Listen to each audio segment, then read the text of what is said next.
You know, when I was your age, go ask your mother. I know you don't like it. It builds character. How many times do I have to tell you? I'm not just talking to hear my own voice. Hello, listener, and welcome to Dadages. I'm your host, Chad Hagle, and if you are looking for some fatherly wisdom for your career, your family, or any other aspect of your life, then you've come to the right place. If you want to learn more about Dadages, find additional content, submit questions or feedback to me, or if you want to know if that mental picture you have of me after hearing my voice matches my real face, visit Dadages.com. Thanks for being here. And before you listen to our podcast, please listen to your father.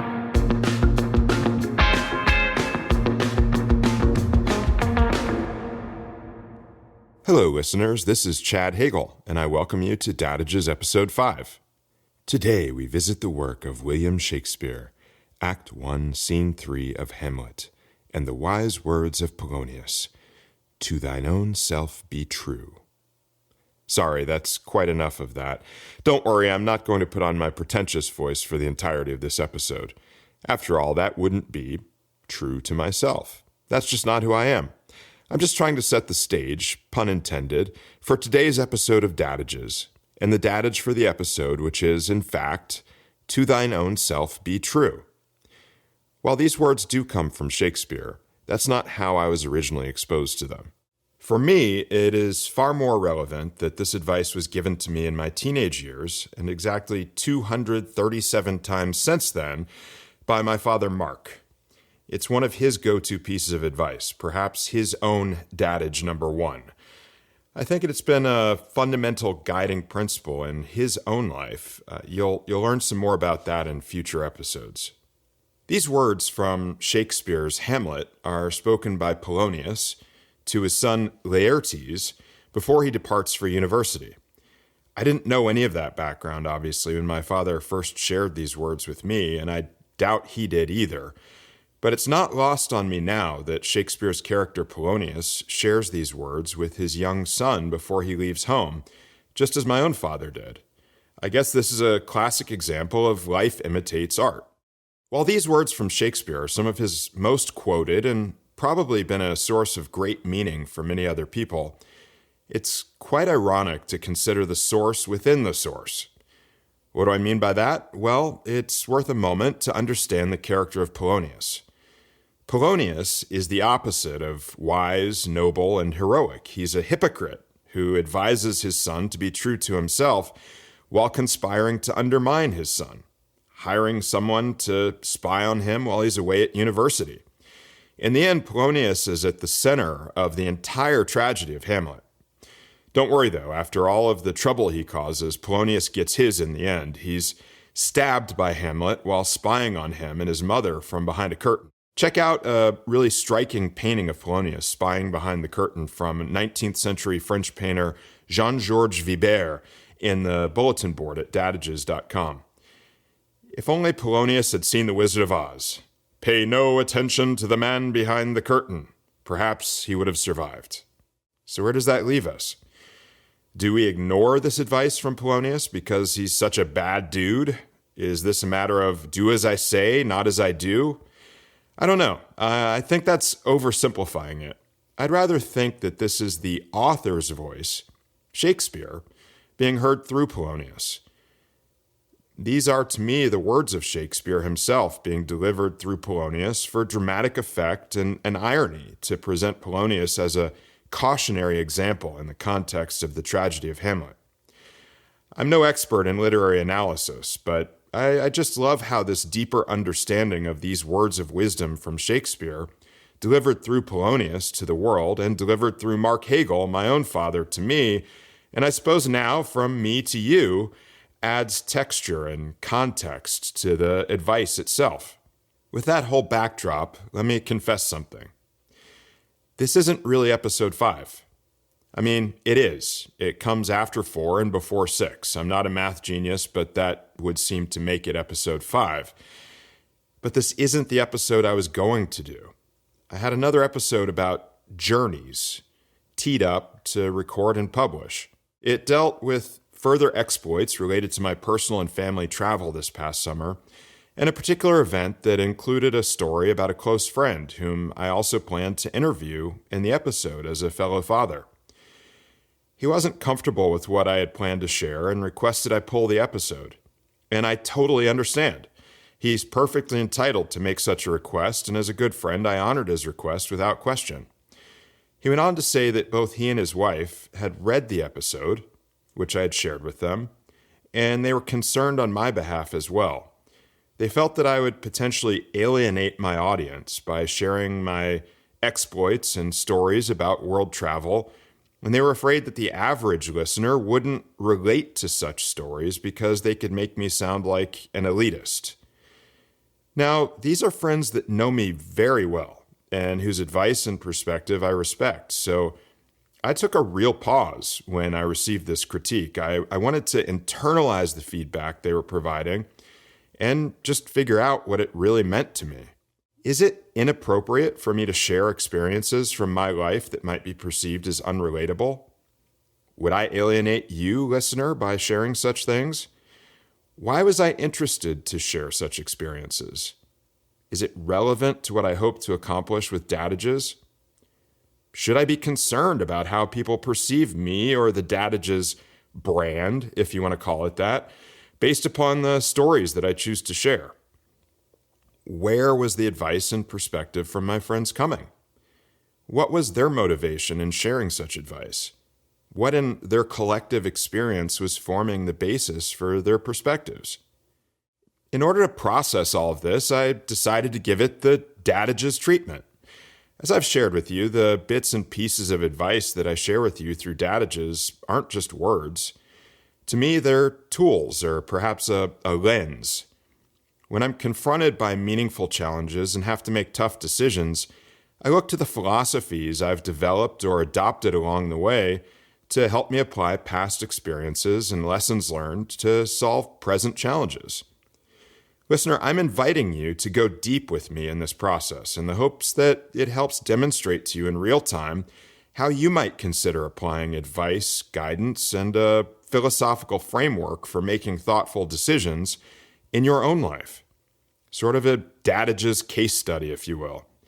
I hope you find this process helpful and can apply it in your own life. Let's now together step back from the specific circumstances that created this moment of reflection and reevaluation for me. Let's revisit today's Dadage, to thine own self be true, and figure out how it can be applied. How do we reconcile being true to ourselves while also seeking the wise advice of others in our lives? There's a quote I heard one time that I repeat quite frequently. The aphorism is, there is wisdom in the counsel you seek. I've opted not to make it an official Dadage. Why? Journalistic integrity. Not that I fancy myself a journalist, but I was told when I heard this quote that it is attributed to Plato. Wow, Plato. I know, that was my reaction too. When you hear the big thinker names attached to advice, it sounds so much more important and deep, right? Because this piece of counsel about counsel meant so much to me and was something I found myself sharing from time to time, I went on a quest to confirm the source, to make sure I was properly attributing it to Plato and not passing along information from a bad source. To date, I've been unable to confirm Plato as the source. Now, it is highly plausible to believe Plato could be the source of this quotation. Plato wrote extensively about virtues, or arete, which also means excellence. What have come to be known as the four Platonic virtues are wisdom, courage, moderation, and justice. Wisdom is the very first of these virtues because Plato believed that a wise person uses the mind to understand morality and then apply it to daily life. We won't get too deep into the philosophies of Plato here. I'll leave that up to Stephen West at Philosophize This. Actually, go check out his episode 4 when you have time, which is an intro to Plato. We'll provide the link in the bulletin board for this episode at dadages.com. If you'd like to learn even more and dive deeper, I can also recommend you check out a great public domain resource from my alma mater, Stanford, the Stanford Encyclopedia of Philosophy. There's a great reference in that publication entitled Plato's Ethics, an Overview. We'll post a link to this resource on the bulletin board as well. So like I said, it is possible that Plato really did say, there is wisdom in the counsel you seek, because the concept of wisdom is such a big part of his overall analysis of virtue and the pathway to happiness. Listeners, if any of you out there is familiar with the work of Plato and can properly confirm his attribution, please contact me at dadages.com. I'd love to have a better investigator than me succeed where I've failed. Then perhaps this quote can achieve full Dadage status, and I will dedicate an episode to it and to the listener who helps me in this quest for affirmation of attribution. I can confidently cite another source on the benefits of wise counsel, the Bible. In Proverbs 15:22, it is written, "Plans fail for lack of counsel, but with many advisors they succeed." It's quite interesting that this is from Proverbs 15:22, because 22 is actually my lucky number. And you know, it's even more noteworthy. I share this lucky number with my friend that provided me the advice and critique that began this whole evaluation. Does that mean something? I don't know, but I've come far enough in my life to believe not to dismiss it as a complete coincidence. There are some people who practice numerology, or arithmancy, as it is also known, who believe there's a powerful underlying relationship between numbers and the operation of the universe. It's an intriguing perspective and one I wouldn't just dismiss entirely. There are times in my life when I've probably overconsumed advice. This was often born out of insecurity at times when I was the least grounded. Such a time came for me at the time that my first marriage came to an end years ago. At that time, I fell into an unhealthy relationship. This is not the classic story of a rebound romantic relationship after a breakup. In my case, this was an unhealthy dependency upon my best friend and seeking his advice and support through the process of my divorce. I became so dependent upon his perspectives and advice as a life raft to carry me across the treacherous seas of divorce that I voluntarily sacrificed my true self and got completely outside of my comfort zone. I accept full responsibility for this because I've come to believe that it is the person that compromises self and puts themselves at the mercy of another that is actually more responsible for the creation of that dynamic than is the person who is the more dominant or controlling party in such a relationship. This imbalance was destructive to the relationship and to me. At one point, it got so bad that my children even noticed. The aha moment for me came when my two boys said that they felt the relationship with my best friend had become completely one-sided and was not good for me. When as a man you hear something like that from a 13-year-old and an 11-year-old, you know it's time to listen and to make a life change. I had to leave behind what had been a decades-long friendship because it had become an unhealthy and imbalanced dynamic, and I really couldn't recover from it. Everyone lost in this circumstance. So when we receive advice from others, solicited or unsolicited, how do we know when to follow it and when not to follow it? Let's go even one layer deeper here as we peel back the onion of the self. This is going to be your first glimpse of my appreciation of more traditionally Eastern philosophies and how I find them applicable to modern Western life, to my life. While I would identify primarily with a traditional Western rational mindset, I've cultivated an appreciation for some more spiritual perspectives and have found a place for them in my life. I've practiced yoga for over 15 years, and I've explored meditation as well, spending time at the Chopra Institute in Carlsbad, California, at Esalen in the Big Sur area of Northern California, as well as Ubud in Bali. I'm just sharing this background so you can understand the source of some of the perspectives I'll be sharing. I'm sure we'll come back to cover more of these experiences in future episodes. I'm going to talk about two concepts that may seem at odds with one another, but then hope to help reconcile them. These concepts are referred to by multiple terms throughout philosophy and psychology. For our purposes here, the first concept I will refer to as a universal consciousness, and the second concept I will refer to as subjective truth. First, universal consciousness. While I would never claim to be a truly enlightened individual, I would characterize myself as at least a self-aware individual. I'd like to share a couple of perspectives that I've picked up along the way and then tie them back to the questions that I've asked here. The first perspective I'd like to share comes from Deepak Chopra. It appears among other Chopra writings in an article entitled Listening to Your Ego or Your True Self. You can find a link to it on our bulletin board at dadages.com. Deepak writes the following. For most people, ego becomes an issue only when someone has too much of it and is considered egotistical. The situation is very different seen from the perspective of consciousness. The reason that Buddhists speak of ego death is that a different self is disguised by the demands of I, me, and mine. In many spiritual traditions, the ego is seen as the false self. Why? He goes on to write, I defines you as an isolated mind encased in a packet of skin and bones. I is at odds with other egos. I is set against the overwhelming forces of nature. No matter how much I acquires in terms of externals, there's an inner sense of insecurity. I becomes an adversary to happiness. On the other hand, Deepak describes the true self in this way.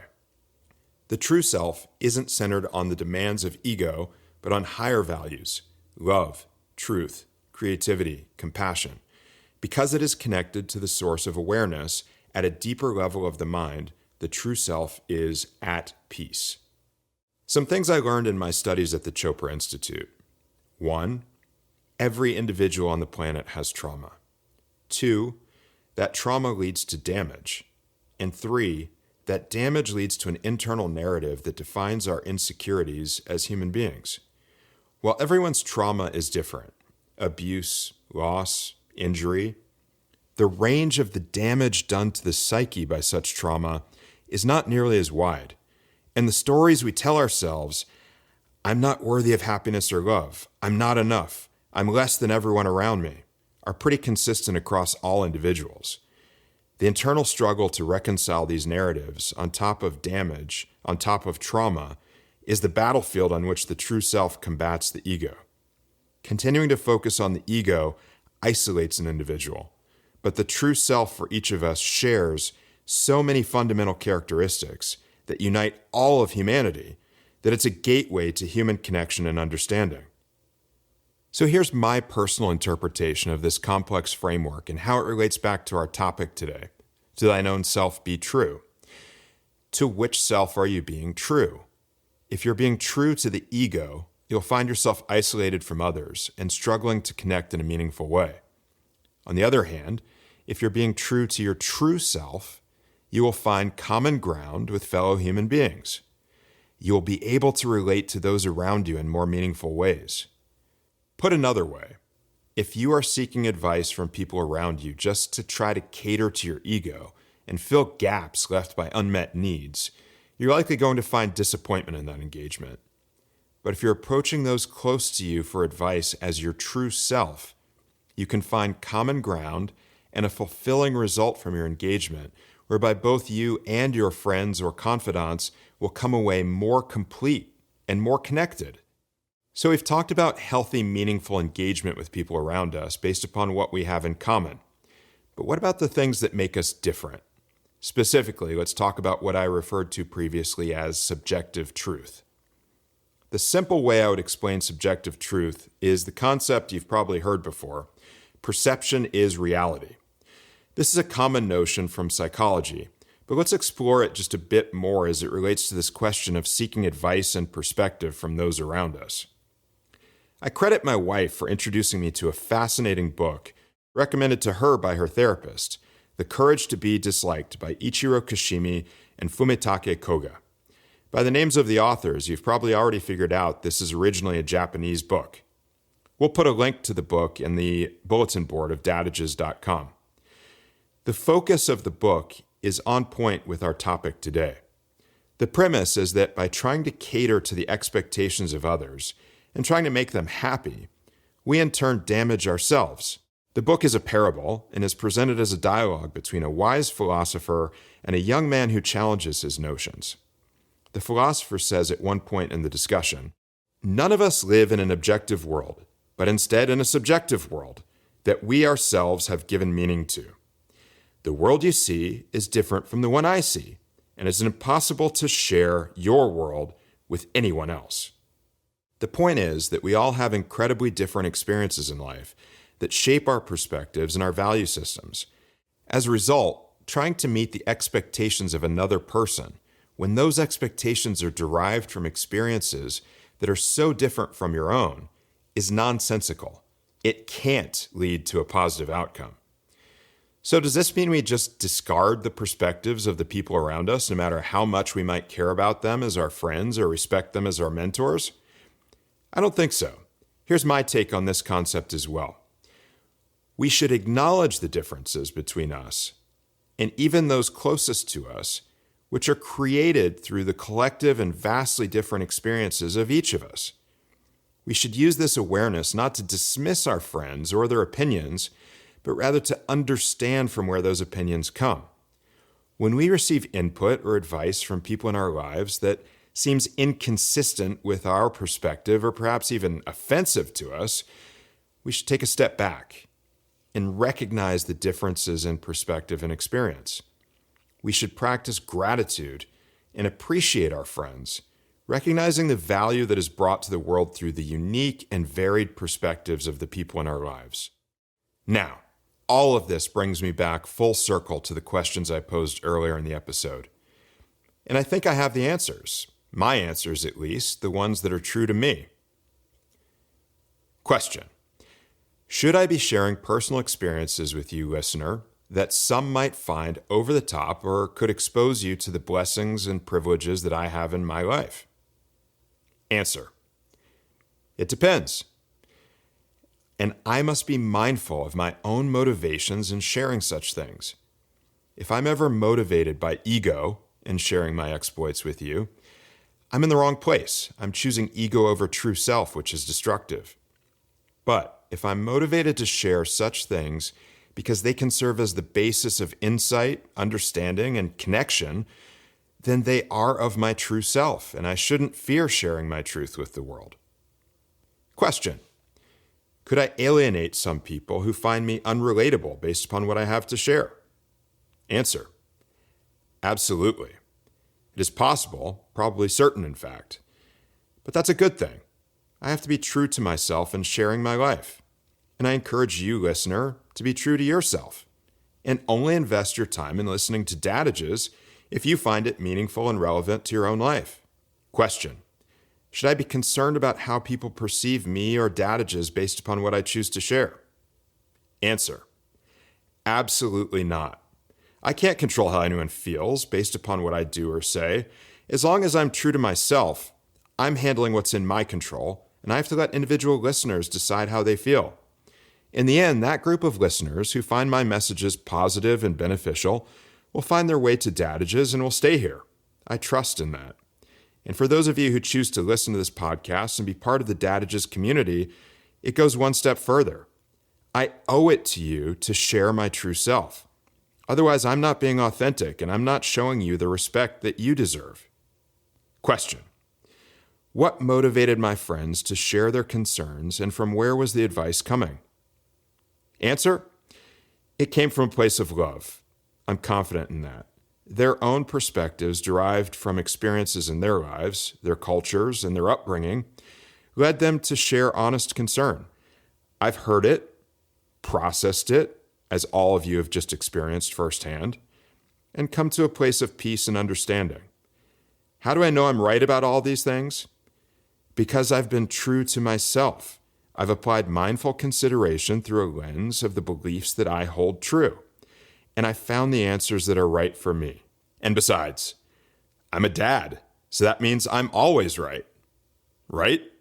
Whether or not that happens to be true, I am happy to say that this isn't the end of our discussion on this topic.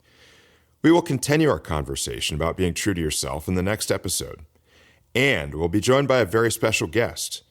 Mr. Sean Collinson will be on the Dadages Podcast. Sean is a former hip-hop artist from Brooklyn, a nationally recognized mediator who's been involved in some of the most groundbreaking cases of our time. a former presidential candidate, an author, and of course, a dad. Sean's most recent book, The Whiteout, details his recent near-death experience, which changed his life and his perspective permanently. If you're following Dadages in real time, then the next episode will be my Christmas and Hanukkah gift to you, listener. Please join us. It's one you won't want to miss. And in the spirit of being true to yourself, I leave you with this amazingly on-point dad joke. I was wrong only once in my life. Yeah, once I thought I was wrong, but it turned out I was actually right. Remember, Dad may not always know what he's talking about, but he sure can sound like he does. Thank you for listening to Dadages. If you enjoyed this episode, remember to visit Dadages.com and subscribe to the Dadages Podcast to get notified for future episodes. You can rate or review on Spotify and Apple Podcast. Why? Because I'm your father, and I said so. Just a little respect is all I ask for. I put a roof over your head and food on the table, and what do you do? No, tell me exactly what do you do, because I'm doing everything. I'm paying for everything. No, get back here. Get back here right now.